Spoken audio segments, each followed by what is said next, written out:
At its surface, U.S. Callister, the first episode of anthology sci-fi series Black Mirror's fourth season, out since Friday on Netflix worldwide, seems like a parody of Star Trek.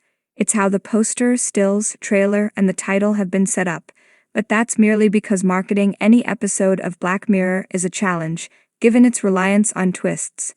It's also why Netflix prohibited us critics from revealing much about it. The one in U.S. Callister appears less than 10 minutes into the episode, when it's revealed that it's all just a locally stored Trek-themed fork of a popular virtual reality game. From that moment on, the Trek inspiration turns merely into elaborate dressing, from the clothes to the sets, which hews as closely as possible to Gene Roddenberry's vision with the 60s original series, without getting the CBS lawyers off their cushy seats. The real target of the episode are the power fantasies of human beings, and how they can go very quickly from harmless to beyond creepy with advances in technology. Black Mirror has always been fascinated with digital consciousness, first with White Christmas, then San Junipero, and now this, though it gets a much heavier focus on U.S. Callister. Out in the real world, Robert Daly, Jesse Plemons, is the brains behind the online multiplayer VR creation, but he's always been the ignored nice guy. He doesn't get the credit, unlike the public-facing Walton, Jimmy Simpson. The CEO calls himself the shiny front end and refers to Daly as the back end. He's laughed at by his colleagues at the company, and he doesn't get the reception he expects from the receptionist.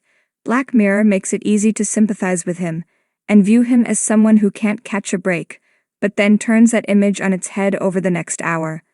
Annoyed and incensed by how he's treated, Daly has created a modded version of the game, and he's slowly introduced digital clones of his coworkers by stealing their DNA from the office and using high-end tech to recreate them in the virtual reality. New employee Nanette, Kristen Milotti, who admires Daly professionally, is pulled in after he overhears her dismissing the idea of liking him in personal capacity. There he expects her to be nice to him and forces her to comply when she refuses, like he's already done with everyone else. In short, he's the god. But unlike, say, in a game of The Sims, his actions are far from harmless. The digital clones can think and feel pain like their counterparts outside, so when Daly demands a kiss from every female crew member at the end of each playthrough, or torments someone by creating a clone of their son and killing him in front of them repeatedly, that carries a lot more weight than starving a Sims baby to death. Black Mirror has always tried to warn us about the unanticipated dangers of new technology, and U.S. Callister posits how it can enable harmless creeps. Daly doesn't seem bold enough to be a criminal, from acting out their fantasies. That doesn't make his actions any less criminal, though whether the laws in U.S. Callister have caught up to the available technologies is entirely unknown. Is Daly as bad as someone who would torture people in real life? Since the in-game versions of his co-workers have consciousness too, should Daly pay the same price as a criminal would in our world? And should a citizen be allowed to own a device that can help you digitally clone someone in the first place? Those are all questions raised by the episode, which has been directed by Toby Haynes, Doctor Who, Sherlock. But Charlie Brooker, the creator of Black Mirror and co-writer on U.S. Callister, is more interested in creating an empowering story. Nanette is the true protagonist here, as it becomes clear, but the episode hides that by introducing us to the world from Daly's eyes. We've all experienced situations where we've wanted to have control over someone, and that makes seeing Daly go through with that all the more harrowing, because there's a bit of him in all of us.